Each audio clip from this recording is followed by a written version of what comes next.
Hello and welcome. You're watching Moneycontrol. I'm Sakshi Batra and I'm joined by a very special guest today. I have with me Mr. Timo Harakka, who is the Minister of Employment at Finland. Thank you so much, sir, for joining us on Moneycontrol, and welcome to India yet again. My pleasure. Thank you so much. First of all, I want to begin by understanding the relationship that you share with India. We know that Finland and India both have a strong diplomatic as well as economic relationship. Sure. I want to understand with your new visit here yet again, what kind of areas are we looking at strengthening your relationship here?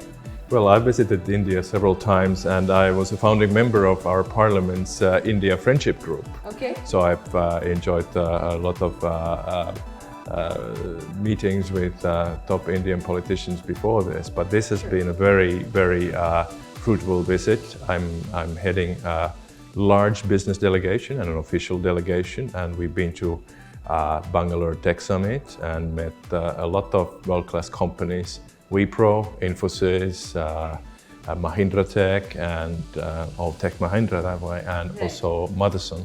Right. And we had a great time promoting trade and investment both ways. I mean, trade from Finnish companies to Indian customers, but also investment both from Finland to India, which is rather remarkable, but also from India to Finland, which has grown remarkably. Absolutely. I'd just like to ask a little bit about the summit that you've just attended at Bengaluru as well.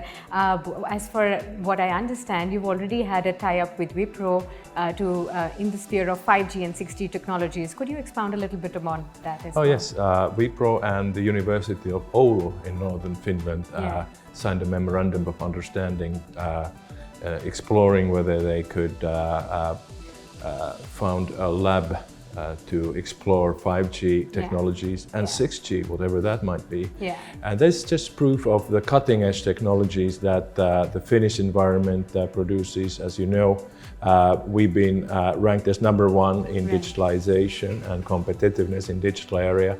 We are very big in artificial intelligence and cyber security, being the home of Nokia and other world-class companies.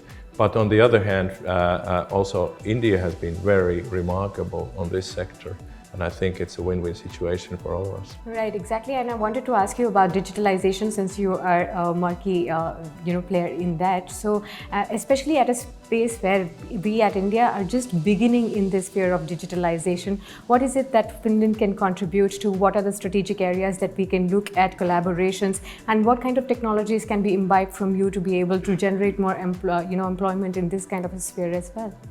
Well, first of all, we are very much research and development oriented. Yeah. And our aim is to grow the area allocated to R&D up to 4% of GDP. Right. And tech universities and the whole education system is, I think, a very big strength of Finland as well. Plus, another thing that for the third time in a row, we've been voted the most happy country in the world. Exactly. I wanted to actually come to that point as well. What is it that you do to be able to become the happiest country in the world? Well, as you know, we are here also to attract Indian talent to Finland. So we want to make sure that all Indian university students or IT professionals understand that Finland would be a very good destination if they're interested in international career. Right. And to enter a happy country plus an English-speaking country would be a good option. And happiness, I think, comes from, for instance, from the fact that according to expat surveys, Finland is the best place to raise a family. Yeah. And work life and family balance is much easier to take care of in Finland because we don't work that long hours. Yeah. We respect families, and we want families to prosper as well as professionals to be able to upskill their knowledge. Absolutely, and that's very interesting, especially considering the fact that 50 days of the year you do not have sun that rises. Despite that, Finnish people are pretty warm. Well, that is true in Lapland, where you have a very uneven distribution of sunshine. You will have 24 hours sunshine in the summer, and then in the wintertime it's darker. But this is something that's attracting Indian tourists in increasing numbers as well. So I keep hearing that more and more people are wondering if they could come and see the Northern Lights. And you just had a tie-up with the country as well in terms of in tourism sector as well? That's right. We signed a memorandum of understanding in trying to increase tourism and cooperation in that sector. And I think we have a very good promotion of Finnish snow and Lapland in the Bollywood blockbuster called War, which I think represents Finland in a very attractive light. Absolutely, and that is one of the best ways of promoting tourism in India, especially because people love Bollywood movies for sure. But I want to ask you a little bit about employment. I know that Finland is known to be one of the most employee-friendly countries. It has very advanced employee policies as well. So what is your focus area when you create such policies, and what is it that India can learn from such policies, especially given the fact that India is in a sphere right now where we are overhauling our labor policies as well? Yeah.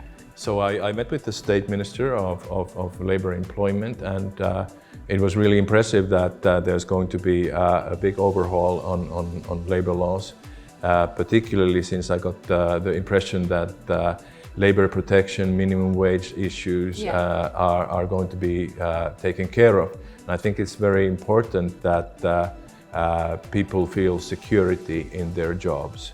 And the world is changing. You need to reskill and upskill your capabilities. And I think it's the role of government to provide people with the tools in this job market to be able to advance their skills. And this is also something that we offer Indian professionals who come to Finland.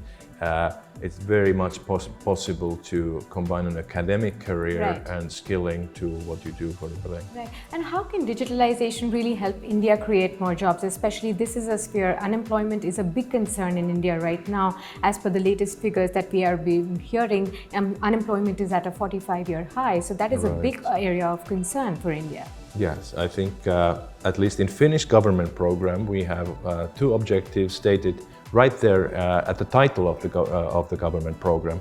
The government which has been in power for 5 months, and that is inclusive and competent Finland, meaning that you have to think of those two elements simultaneously. You have to think about skills, but you have to think about inclusiveness as well. But interestingly, I think that digitalization can help in both of those, because digitalization will affect every job description that exists, and that provides people with opportunities as much as challenges. And I think it's our job and responsibility to enhance these opportunities. Right. Could I also ask you about, if you could expound upon the startup and innovation culture that you have in Finland, especially knowing about the fact that Slush, which is a big startup and tech annual event, is going on right now. What is it that you are looking at from this edition? How many startups are really taking part? And what is it that we are looking at from it? Well, Slush is actually grown from a student enterprise to the second biggest startup event in the world. And I'm really happy to say that among the thousands of startups that are presenting themselves to VC are also a few Indian companies as well. And as you know, Finland has more startups per capita than any other country. So there's something that we do right there, and we do attract quite significant foreign investment, particularly in digital startups. And I think that's kind of a hen and egg question. When you can provide finance and support to startups, this evidently helps startups to spawn all over the place. But you need to have these support structures, and I think Finland is very, very welcoming on that sector. All right, absolutely. Thanks a lot. It's been a great pleasure speaking with you, sir, and Thank hope for many more interactions from your on as well whenever you come to India. Certainly. Thank you very so much. much.